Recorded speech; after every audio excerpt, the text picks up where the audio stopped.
कांग्रेस की उनको यहाँ पकड़े कांग्रेस की उनको यहाँ पकड़े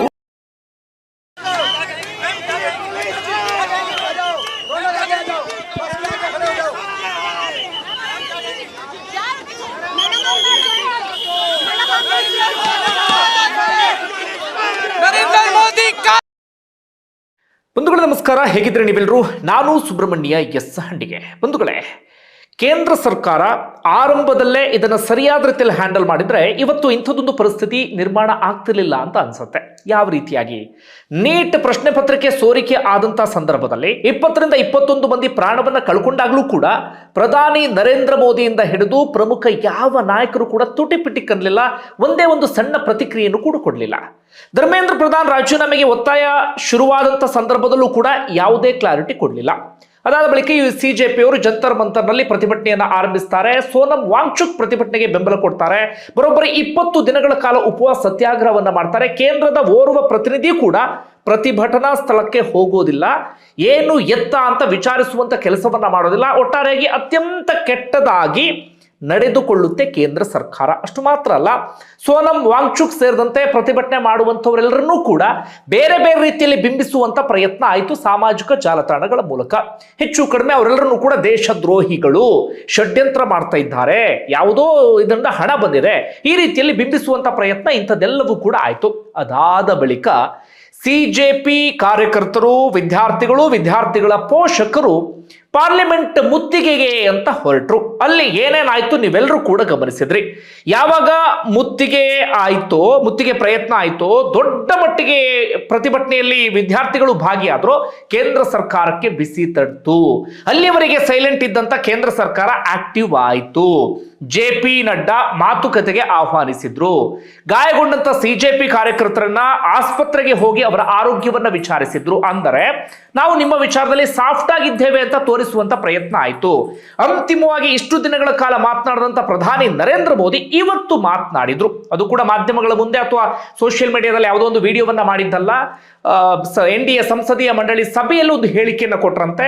ನೀಟ್ ಪ್ರಶ್ನೆ ಪತ್ರಿಕೆ ಲೀಕ್ ಆಗಿದ್ದು ಮಹಾಪಾಪ, ಇನ್ನು ಮುಂದೆ ಅಂಥದ್ದಾಗೋದಕ್ಕೆ ನಾವು ಅವಕಾಶವನ್ನ ಮಾಡಿಕೊಡೋದಿಲ್ಲ ಎನ್ನುವ ರೀತಿಯಲ್ಲಿ, ಅಂದ್ರೆ ಪ್ರತಿಭಟನೆಯ ಬಿಸಿ ತಟ್ಟಿದೆ ಅಂತ ಅರ್ಥ. ಅವೆಲ್ಲವೂ ಕೂಡ ಒಂದು ಕಡೆಯಿಂದ ಆಯ್ತಾ. ಇವತ್ತದರ ನಡುವೆ ಕಾಂಗ್ರೆಸ್ ಈ ಹಿಂದೆ ಅಂಥ ಪ್ರತಿಭಟನೆ, ಅಂಥ ಆಕ್ರೋಶ, ಇದನ್ನು ಬಳಸ್ಕೊಳ್ಳುವಂಥ ಪ್ರಯತ್ನ ಅಂಥದ್ದೇನು ಕೂಡ ಆದಂಗೆ ಕಂಡು ಬಂದಿರಲಿಲ್ಲ.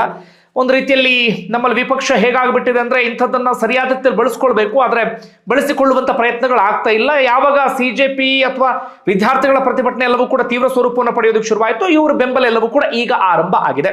ಇವತ್ತೊಂದು ದಿಢೀರ್ ಅಂತ ಹೇಳಿ ಒಂದು ಬೆಳವಣಿಗೆ ಆಗ್ಬಿಡ್ತು. ಏನು ಅಂದ್ರೆ ಇವತ್ತು ಮಲ್ಲಿಕಾರ್ಜುನ ಖರ್ಗೆಯವರ ಬರ್ತ್ಡೇ ಇತ್ತು. ಆ ಕಾರಣಕ್ಕಾಗಿ ಬರ್ತ್ಡೇಯನ್ನು ಆಚರಿಸೋದಕ್ಕೆ ಅಂತ ಹೇಳಿ ಮಲ್ಲಿಕಾರ್ಜುನ ಖರ್ಗೆಯವರ ನಿವಾಸದಲ್ಲಿ ಕಾಂಗ್ರೆಸ್ನ ಹಿರಿಯ ನಾಯಕರೆಲ್ಲರೂ ಕೂಡ ಬಂದಿದ್ರು. ಆರಂಭದಲ್ಲಿ ಅವರೆಲ್ಲರೂ ಕೂಡ ಅಂದ್ಕೊಳ್ತಾರಂತೆ, ನಾವು ವಿಜಯ್ ಚೌಕ್ನವರೆಗೆ ಒಂದು ಮಾರ್ಚ್ ಮಾಡೋಣ ಎನ್ನುವ ರೀತಿಯಲ್ಲಿ. ಆದರೆ ಆ ಮಾಹಿತಿ ಸೋರಿಕೆ ಆಗಿಬಿಡುತ್ತೆ. ಹೀಗಾಗಿ ಅದನ್ನು ಅಲ್ಲಿಗೆ ನಿಲ್ಲಿಸಿಬಿಡ್ತಾರೆ. ಹೀಗಾಗಿ ಭದ್ರತಾ ಸಿಬ್ಬಂದಿಯಿಂದ ಹಿಡಿದು ಮಾಧ್ಯಮದವರಿಂದ ಹಿಡಿದು ಯಾರಿಗೂ ಕೂಡ ಸಣ್ಣ ಸುಳಿವು ಕೂಡ ಇರಲಿಲ್ಲ, ಇವರು ಮುಂದೆ ಏನಾದರೂ ಮಾಡಬಹುದು ಎನ್ನುವಂಥ ರೀತಿಯಲ್ಲಿ. ಈ ಕಾಂಗ್ರೆಸ್ನ ನಾಯಕರು ಏನು ಮಾಡ್ತಾರೆ, ಮಾಧ್ಯಮದವರಿಗೆ ಯಾವುದೇ ಮಾಹಿತಿಯನ್ನು ನೀಡೋದಿಲ್ಲ, ಪೊಲೀಸರಿಗೆ ಯಾವುದೇ ಮಾಹಿತಿಯನ್ನು ನೀಡಿ ಅನುಮತಿಯನ್ನು ತೆಗೆದುಕೊಳ್ಳುವಂಥ ಕೆಲಸವನ್ನು ಮಾಡೋದಿಲ್ಲ, ಯಾವುದನ್ನು ಮಾಡದೆ ಒಂದು ರಹಸ್ಯವಾದಂಥ ಕಾರ್ಯಾಚರಣೆಯನ್ನು ಮಾಡಿಬಿಡ್ತಾರೆ. ಯಾರಿಗೂ ಸುಳಿವು ಬಿಟ್ಟು ಕೊಡದೆ ದಿಢೀರ್ ಅಂತ ಹೇಳಿ ಮಲ್ಲಿಕಾರ್ಜುನ ಖರ್ಗೆ ಅವರ ನಿವಾಸದಿಂದ ಪ್ರಧಾನಿ ನರೇಂದ್ರ ಮೋದಿ ಅವರ ನಿವಾಸದ ಕಡೆಗೆ ಕಾಲ್ನಡಿಗೆಯಲ್ಲಿ ಹೊರಟು ಬಿಡ್ತಾರೆ. ಒಂದು 2-2.5 ಕಿಲೋಮೀಟರ್ ಲೋಕ ಕಲ್ಯಾಣ ಮಾರ್ಗ ಅಂತ ಹೇಳಿದೆ, ಅಲ್ಲಿಗೆ ಸೀದಾ ಹೊರಟು ಬಿಡ್ತಾರೆ. ಮೊದಲೇ ಅನುಮತಿ ಕೇಳಿದ್ರೆ ಪೊಲೀಸರು ಕೊಡ್ತಾ ಇರಲಿಲ್ಲ. ಅನುಮತಿಯನ್ನ ಮೀರಿ ಏನಾದರೂ ಬಂದಿದ್ರೆ ಪೊಲೀಸರು ಮೊದಲೇ ಸೆಕ್ಯೂರಿಟಿ ವ್ಯವಸ್ಥೆಯನ್ನ ಮಾಡ್ಕೊಂಡಿರ್ತಾ ಇದ್ರು. ಹೀಗಾಗಿ ಒಂದಷ್ಟು ದೂರದಲ್ಲಿ ಅವ್ರನ್ನ ತಡೆಯುವಂತ ಪ್ರಯತ್ನ ಆಗ್ತಿತ್ತು. ಮಾಧ್ಯಮಗಳು ಕೂಡ ಅಲ್ಲಿ ಜಮಾಯಿಸಿರ್ತಾ ಇದ್ರು. ಆದ್ರೆ ಏನಾಗ್ಬಿಡ್ತು ಅಂದ್ರೆ ದಿಢೀರ್ ಅಂತ ಬಂದಂತ ಕಾರಣಕ್ಕಾಗಿ ಭದ್ರತಾ ಸಿಬ್ಬಂದಿ ಅರೆಕ್ಷಣ ಕಕ್ಕಾಬಿಕ್ಕಿ ಆಗಿಬಿಟ್ರು. ಏನು ಎತ್ತ ಅಂತ ಗೊತ್ತಾಗದಂತ ಪರಿಸ್ಥಿತಿ. ಹೀಗಾಗಿ ಸೀದಾ ಪ್ರಧಾನಿ ನರೇಂದ್ರ ಮೋದಿ ಅವರ ನಿವಾಸದ ಎದುರುಗಡೆನೆ ರಾಹುಲ್ ಗಾಂಧಿ ಸೇರಿದಂತೆ ಒಂದಷ್ಟು ಸಂಸದರು, ಕಾಂಗ್ರೆಸ್ನ ನಾಯಕರೆಲ್ಲರೂ ಕೂಡ ಜಮಾಯಿಸಿ ಬಿಟ್ರು. ಅದಾದ ಬಳಿಕ ಮಾಧ್ಯಮದವರಿಗೆ ವಿಚಾರ ಗೊತ್ತಾಗುತ್ತೆ, ಮಾಧ್ಯಮದವರು ಎಂಟ್ರಿ ಕೊಡ್ತಾರೆ. ಅದಾದ ಬಳಿಕ ಕಾಂಗ್ರೆಸ್ನ ನಾಯಕರ ಸಂಖ್ಯೆಯು ಕೂಡ ಅಲ್ಲಿ ಬರೋದು ಜಾಸ್ತಿ ಆಗಿಬಿಡುತ್ತೆ. ಆಮೇಲೆ ಭದ್ರತಾ ಸಿಬ್ಬಂದಿಗೆ ಅವರ ತಕ್ಷಣವೇ ಅಲ್ಲಿಂದ ಹೊರಗಡೆ ಕಳಿಸೋದಿಕ್ಕೆ ಸಾಧ್ಯವೇ ಆಗಲೇ ಇಲ್ಲ. ಪ್ರಧಾನಿ ನಿವಾಸದ ಎದುರುಗಡೆ, ನನ್ನ ಪ್ರಕಾರ ಪ್ರಪ್ರಥಮ ಬಾರಿಗೆ ಅನ್ಸುತ್ತೆ ಇತ್ತೀಚಿನ ದಿನಗಳಲ್ಲಿ ಪ್ರಧಾನಿಗಳ ನಿವಾಸದ ಎದುರುಗಡೆ ಒಂದು ಪ್ರತಿಭಟನೆ ನಡೆಯೋದಕ್ಕೆ ಆರಂಭ ಆಗಿಬಿಡುತ್ತೆ. ಕೊನೆಗೆ ಕೇಂದ್ರ ಸರ್ಕಾರ ಎಚ್ಚೆತ್ತುಕೊಳ್ಳುತ್ತೆ ಇದನ್ನು ಸರಿಯಾದ ರೀತಿಯಲ್ಲಿ ಹ್ಯಾಂಡಲ್ ಮಾಡಬೇಕು ಅಂತೇಳಿ. ಯಾಕಂದ್ರೆ ರಾಹುಲ್ ಗಾಂಧಿ, ಮಲ್ಲಿಕಾರ್ಜುನ ಖರ್ಗೆ ಇಬ್ರು ಕೂಡ ಸಾಂವಿಧಾನಿಕ ಹುದ್ದೆಯಲ್ಲಿರುವಂತವ್ರು. ಏಕಾಏಕಿ ಅವರನ್ನ ಅಲ್ಲಿಂದ ತೆರವುಗೊಳಿಸುವಂತ ಕೆಲಸ ಇನ್ನೊಂದು ಮಗದೊಂದು ಮಾಡೋಕ್ಕಾಗಲ್ಲ. ಅದು ಇನ್ನೊಂದು ರೂಪವನ್ನು ಪಡೆದು ಅದು ತೀವ್ರ ಸ್ವರೂಪವನ್ನು ಪಡೆಯುವಂತ ಎಲ್ಲ ಸಾಧ್ಯತೆಗಳು ಕೂಡ ಇತ್ತು. ಹೀಗಾಗಿ ಹೆಚ್ಚು ಕಡಿಮೆ ಮಧ್ಯಾಹ್ನ 3:30 ಗಂಟೆಯಿಂದ ಇವರು ಪ್ರತಿಭಟನೆ ಆರಂಭ ಆಗಿತ್ತು. 6:30ವರೆಗೂ ಕೂಡ ಅವರಿಗೆ ಪ್ರತಿಭಟನೆಗೆ ಅವಕಾಶವನ್ನು ಮಾಡಿಕೊಟ್ರು. ಅದರ ನಡುವೆ ಸಚಿವರಾಗಿರುವಂತಹ ಜಿತೇಂದ್ರ ಸಿಂಗ್ ಬಂದ್ರು. ರಾಹುಲ್ ಗಾಂಧಿ ಅವರ ಬಳಿ ಪ್ರತಿಭಟನೆಯನ್ನು ನಿಲ್ಲಿಸಿ ಅಂತ ಕೇಳ್ಕೊಂಡ್ರು. ರಾಹುಲ್ ಗಾಂಧಿ ಆರಂಭದಲ್ಲಿ ಹೇಳಿದ್ರಂತೆ ಸಂಸತ್ತಲ್ಲಿ ಎಲ್ಲ ವಿಚಾರಗಳಿಗೆ ಸಂಬಂಧಪಟ್ಟ ಹಾಗೆ ಚರ್ಚೆ ಆಗಬೇಕು, ಆಗ ನಿಲ್ಲಿಸ್ತೀವಿ ಅಂತ. ಜಿತೇಂದ್ರ ಸಿಂಗ್ ಅದಕ್ಕೆ ಒಪ್ಕೊಂಡ್ರಂತೆ. ಆಮೇಲೆ ರಾಹುಲ್ ಗಾಂಧಿ ಹೇಳಿದ್ರಂತೆ ಇಲ್ಲ ಅದ್ರ ಜೊತೆಗೆ ಧರ್ಮೇಂದ್ರ ಪ್ರಧಾನ್ ಕೂಡ ರಾಜೀನಾಮೆಯನ್ನು ಕೊಡಬೇಕು ಎನ್ನುವ ರೀತಿಯಲ್ಲಿ. ಈಗ ರಾಹುಲ್ ಗಾಂಧಿ ಇಟ್ಟಂತ ಬೇಡಿಕೆಗಳು ಏನೇನು ಅಂತ ಗಮನಿಸ್ತಾ ಹೋದು 4-5 ಬೇಡಿಕೆ. ಒಂದು, ಧರ್ಮೇಂದ್ರ ಪ್ರಧಾನ್ ರಾಜೀನಾಮೆಯನ್ನು ಕೊಡಬೇಕು. ಮತ್ತೊಂದು, ಈ ವಿಚಾರಕ್ಕೆ ಸಂಬಂಧಪಟ್ಟ ಹಾಗೆ ಗೃಹ ಸಚಿವರಾಗಿರುವಂತಹ ಅಮಿತ್ ಶಾ ಸಂಸತ್ತಲ್ಲಿ ಮಾತಾಡಬೇಕು ಅಂತ ಹೇಳಿ. ಅಂದ್ರೆ ನಿನ್ನೆ ಪ್ರತಿಭಟನೆಗೆ ಬಂದಂತ ವಿದ್ಯಾರ್ಥಿಗಳ ಮೇಲೆ ಹಲ್ಲೆ ಮಾಡಲಾಗಿದೆ ಎನ್ನುವ ರೀತಿಯಲ್ಲಿ. ಅಂದ್ರೆ ಅಲ್ಲಿ ಸಿವಿಲ್ ಡ್ರೆಸ್ ನಲ್ಲಿ ಒಂದಷ್ಟು ಮಂದಿ ಇದ್ರು, ಅವ್ರು ಯಾರು? ಒಂದಷ್ಟು ಮಂದಿ ಮುಖಕ್ಕೆ ಮಾಸ್ಕ್ ಹಾಕೊಂಡು ಬಂದು ಲಾಠಿ ಹಿಡ್ಕೊಂಡು ವಿದ್ಯಾರ್ಥಿಗಳು ಹೊಡಿತಾ ಇದ್ರು, ಅವ್ರು ಯಾರು? ಒಂದಷ್ಟು ಮಂದಿ ವಿದ್ಯಾರ್ಥಿಗಳು ಹೋಗುವ ಸಂದರ್ಭ ಅವ್ರ ಕಾಲಿಗೆ ಕಾಲು ಕೊಟ್ಟು ಅವ್ರನ್ನ ಬೀಳಿಸ್ತಾ ಇದ್ರು, ಅವ್ರು ಯಾರು? ಇನ್ನೊಂದಷ್ಟು ಮಂದಿ ವಿದ್ಯಾರ್ಥಿಗಳ ಕೈ ಹಿಡಿದು ಎಳೆದು ತಳ್ಳಿದ್ದಾರೆ, ನೂಕಿದ್ದಾರೆ, ಅವ್ರು ಯಾರು? ಈ ಹಿಂಸಾಚಾರಕ್ಕೆ ಕಾರಣ ಯಾರು? ಅದೆಲ್ಲದಕ್ಕೆ ಸಂಬಂಧಪಟ್ಟ ಹಾಗೆ ನಮಗೆ ಸಂಸತ್ತಲ್ಲಿ ಉತ್ತರ ಬೇಕು. ಜೊತೆಗೆ ಇದಕ್ಕೆ ಸಂಬಂಧಪಟ್ಟ ಹಾಗೆ ಈ ಹಿಂಸಾಚಾರಕ್ಕೆ ಸಂಬಂಧಪಟ್ಟ ಹಾಗೆ ಒಂದು ತನಿಖೆಯೂ ಕೂಡ ನಡೀಬೇಕು. ಜೊತೆಗೆ ನೀಟ್ ಪರೀಕ್ಷೆಯ ಇಲ್ಲಿವರೆಗೆ ಏನೇನು ಅಧ್ವಾನಗಳಾಗಿದ್ದಾವೆ ಅದೆಲ್ಲದಕ್ಕೂ ಕೂಡ ನಮಗೆ ಉತ್ತರ ಬೇಕು ಅಂತ ಹೇಳಿ ಅವರು ಒತ್ತಾಯಿಸೋದಕ್ಕೆ ಶುರು ಮಾಡ್ಕೊಳ್ತಾರೆ. ಪ್ರಮುಖವಾಗಿ ಧರ್ಮೇಂದ್ರ ಪ್ರಧಾನ್ ರಾಜೀನಾಮೆ ಸಲ್ಲಿಸಬೇಕು, ವಿದ್ಯಾರ್ಥಿಗಳ ಸಮಸ್ಯೆ ಏನು ಅಂತ ಆಲಿಸಬೇಕು ಅಂತ ಒತ್ತಾಯಿಸೋಕೆ ಶುರು ಮಾಡ್ಕೊಳ್ತಾರೆ. ಹೆಚ್ಚು ಕಡಿಮೆ 6:30ವರೆಗೂ ಕೂಡ ಅವ್ರನ್ನ ಅಲ್ಲಿ ತೆರವುಗೊಳಿಸೋದಕ್ಕೆ ಸಾಧ್ಯ ಆಗೋದಿಲ್ಲ. ಅಂತಿಮವಾಗಿ ಪೊಲೀಸರ ಎಂಟ್ರಿ ಆಗತ್ತೆ. ಒಬ್ಬೊಬ್ಬರನ್ನಾಗಿ ರಾಹುಲ್ ಗಾಂಧಿ ಅಂತೂ ವಿಪರೀತ ಸತಾಯಿಸಿಬಿಟ್ರು, ಕೆಳಗಡೆ ಮಲ್ಕೊಂಡು ಉರುಳಾಡಿಬಿಟ್ರು. ಅಂತಿಮವಾಗಿ ರಾಹುಲ್ ಗಾಂಧಿ ಸೇರಿದಂತೆ ಎಲ್ಲರನ್ನೂ ಕೂಡ ಪೊಲೀಸರು ತಮ್ಮ ವಶಕ್ಕೆ ತೆಗೆದುಕೊಂಡು ಪ್ರತಿಭಟನಾ ಜಾಗವನ್ನ ತೆರವುಗೊಳಿಸುವಂತ ಕೆಲಸವನ್ನ ಮಾಡಲಾಯಿತು. ಇದು ಇವತ್ತು ಪ್ರಧಾನಿ ನರೇಂದ್ರ ಮೋದಿ ನಿವಾಸದ ಎದುರುಗಡೆ ದಿಢೀರ್ ಆದಂತ ಬೆಳವಣಿಗೆ, ಯಾರೂ ಕೂಡ ನಿರೀಕ್ಷೆ ಮಾಡದಂತ ಬೆಳವಣಿಗೆ. ಇನ್ನು ಸಿಜೆಪಿ ಸಂಬಂಧಪಟ್ಟಾಗ ಏನೆಲ್ಲ ಆಗ್ತಾ ಇದೆ, ನಿನ್ನೆಷ್ಟೆಲ್ಲ ಆದ್ಮೇಲೆ ಅವರು ಪ್ರತಿಭಟನೆಯನ್ನು ಅಂತ್ಯಗೊಳಿಸಿಲ್ಲ. ಅದರ ಬದಲಾಗಿ ಏನ್ ಮಾಡಿದ್ದಾರೆ ಅಂದ್ರೆ ಜಂತರ್ ಮಂತರ್ನಲ್ಲಿ ತಮ್ಮ ಪ್ರತಿಭಟನೆಯನ್ನು ತೀವ್ರಗೊಳಿಸಿದ್ದಾರೆ.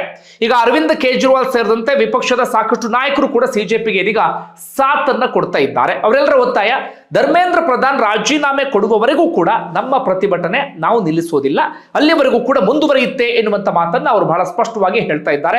ಹೀಗಾಗಿ ಆ ಹೋರಾಟ ಇನ್ನಷ್ಟು ತೀವ್ರಗೊಳ್ಳುವಂತ ಎಲ್ಲ ಲಕ್ಷಣಗಳು ಕೂಡ ಕಾಣಿಸ್ತಾ ಇದೆ.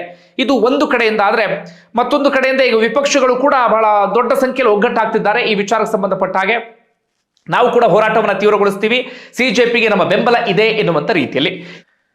ಇನ್ನು ಸೋನಂ ವಾಂಗ್ಚುಕ್ ಅವರ ವಿಚಾರಕ್ಕೆ ಸಂಬಂಧಪಟ್ಟ ಹಾಗೆ ಕೋರ್ಟ್ನಲ್ಲಿ ಇವತ್ತು ವಿಚಾರಣೆ ಇತ್ತು. ಅಂದ್ರೆ ಸರ್ಕಾರಿ ಆಸ್ಪತ್ರೆಯಿಂದ ಖಾಸಗಿ ಆಸ್ಪತ್ರೆಗೆ ದಾಖಲಿಸಬೇಕು ಅಂತ ಅವರ ಪತ್ನಿ ಅರ್ಜಿ ಸಲ್ಲಿಸಿದ್ರು. ಅದಕ್ಕೆ ಹೈಕೋರ್ಟ್ ಅಸ್ತು ಅಂತೂ ಅಲ್ಲಿ ಸೋನಂ ವಾಂಗ್ಚುಕ್ ಕೂಡ ಒಂದು ರೀತಿಯಲ್ಲಿ ಗೆಲುವು ಸಿಕ್ಕಂತಾಗಿದೆ. ಒಟ್ಟಾರೆಯಾಗಿ ಈ ವಿಚಾರ ಇನ್ನಷ್ಟು ತೀವ್ರ ಸ್ವರೂಪವನ್ನು ಪಡೆಯುವಂತ ಲಕ್ಷಣಗಳು ಕಾಣಿಸ್ತಾ ಇದೆ. ಈಗ ಇರುವಂತ ಪ್ರಶ್ನೆ, ಧರ್ಮೇಂದ್ರ ಪ್ರಧಾನ್ ರಾಜೀನಾಮೆ ಕೊಡ್ತಾರಾ? ಯಾಕೆ ಧರ್ಮೇಂದ್ರ ಪ್ರಧಾನ್ ರಾಜೀನಾಮೆಗೆ ಒತ್ತಾಯ ಕೇಳಿ ಬರ್ತಾ ಇದ್ರು ಕೂಡ ಇಷ್ಟು ಕಷ್ಟಪಟ್ಟು ಉಳಿಸ್ಕೊಳ್ತಾ ಇದ್ದಾರೆ? ಒಂದಷ್ಟು ಮಾಹಿತಿಯ ಪ್ರಕಾರವಾಗಿ ಒಂದು RSS ನಲ್ಲಿ ತುಂಬಾನೇ ನಿಕಟ ಸಂಬಂಧ ಇರುವಂತ ಕಾರಣಕ್ಕಾಗಿ ಆ ರೀತಿಯಲ್ಲಿ ತುಂಬಾ ಪ್ರಭಾವಿಯಾಗಿದ್ದಾರೆ ಧರ್ಮೇಂದ್ರ ಪ್ರಧಾನ್. ಹೀಗಾಗಿ ಅವರ ರಾಜೀನಾಮೆ ಪಡೆಯೋದಷ್ಟು ಸುಲಭ ಅಲ್ಲ ಅಂತ ಹೇಳಿ. ಮತ್ತೊಂದು ಪ್ರಕಾರವಾಗಿ ಧರ್ಮೇಂದ್ರ ಪ್ರಧಾನ್ ರಾಜೀನಾಮೆಯನ್ನ ಪಡೆದುಕೊಂಡು ಬಿಟ್ಟರೆ ಕೇಂದ್ರ ಸರ್ಕಾರ ತನ್ನ ವೈಫಲ್ಯವನ್ನು ಒಪ್ಪಿಕೊಂಡ ಹಾಗಾಗ್ಬಿಡುತ್ತೆ, ಆ ಕಾರಣಕ್ಕಾಗಿ ಸುಮ್ಮನಿದೆ ಎನ್ನುವಂತ ಮಾತುಗಳು ಕೇಳಿ ಬರ್ತಾ ಇದೆ. ಅದೇನೇ ಆಗ್ಲಿ, ಈ ರಾಜಕೀಯ, ಸಿಜೆಪಿ ಮತ್ತೊಂದು ಮಗದೊಂದು ಎಲ್ಲವನ್ನೂ ಕೂಡ ಬದಿಗಿಟ್ಟು ನೋಡೋದಾದ್ರೆ ಇವರೆಲ್ಲರ ಆಗ್ರಹದಲ್ಲಂತೂ ನಾವು ಸಮರ್ಥನೆ ಮಾಡಿಕೊಳ್ಳುವಂತ ಸಾಕಷ್ಟು ವಿಚಾರಗಳಿದ್ದಾವೆ. 23ರಿಂದ 24 ಲಕ್ಷ ವಿದ್ಯಾರ್ಥಿಗಳ ಭವಿಷ್ಯದಲ್ಲಿ ಚೆಲ್ಲಾಟ ಆಡಲಾಯಿತು. 20ರಿಂದ 21 ವಿದ್ಯಾರ್ಥಿಗಳು ಪ್ರಾಣ ಕಳ್ಕೊಂಡ್ರು ಕೂಡ ಅದಕ್ಕೆ ಸಂಬಂಧಪಟ್ಟ ಹಾಗೆ ಯಾರೂ ಕೂಡ ಗಮನವನ್ನು ಹರಿಸೋದಿಕ್ಕೆ ಹೋಗಲಿಲ್ಲ. ಇದೆಲ್ಲದಕ್ಕೂ ಕೂಡ ಒಂದು ಅಕೌಂಟಬಿಲಿಟಿ ಬೇಕು. ನೈತಿಕ ಹೊಣೆಯನ್ನು ಹೊತ್ತು ನೈತಿಕ ಜವಾಬ್ದಾರಿಯಿಂದ ರಾಜೀನಾಮೆಯನ್ನ ಕೊಡಲೇಬೇಕಾಗತ್ತೆ. ಪ್ರಧಾನಿ ನರೇಂದ್ರ ಮೋದಿ ರಾಜೀನಾಮೆಯನ್ನ ಪಡಿಲೇಬೇಕಾಗತ್ತೆ. ಸದ್ಯಕ್ಕೆ ಇಷ್ಟ ಆಗಿದೆ ಬೆಳವಣಿಗೆ. ಒಂದು ವೇಳೆ ನಿಮ್ಗೆ ಏನಿಸ್ತಾ ಇದೆ ಕಮೆಂಟ್ ಬಾಕ್ಸ್ ಅಲ್ಲಿ ಮೆನ್ಷನ್ ಮಾಡಿ. ಧನ್ಯವಾದ.